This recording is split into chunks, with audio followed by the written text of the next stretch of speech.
Adam Scott, Yes. are you working on reclaiming anything in particular right now? It could be a place or a thing or anything.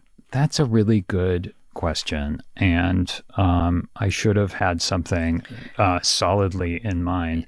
Do not worry. You know, something that I've really been thinking about a lot lately, because my son went off to college a couple months ago.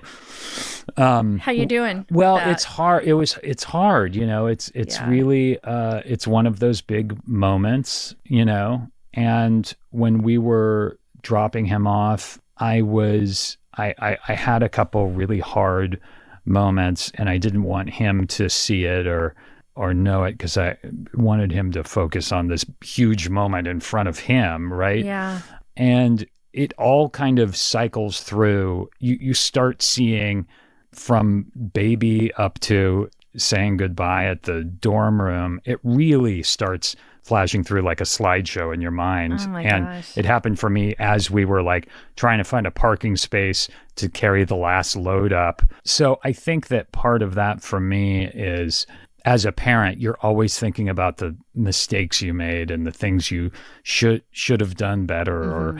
But for me, it's also seeing the evidence of it, and that there's this great person out in the world now, both my son and my daughter, who's a junior in high school and going to be doing the same thing before we know it. And whether or not because,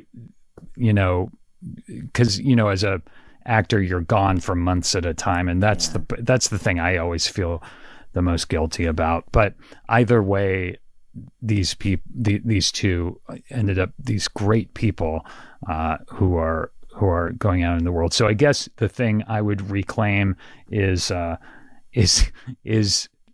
me, my, you know, guilt about being gone for chunks of time and not being the dad who was always home, particularly in the last few years. Yeah. So I guess that's what it would be. Yeah. What comes up for me is I had dated a guy, I don't know, decade ago now. Wow, that's crazy. Yeah. We're still friends, but and he had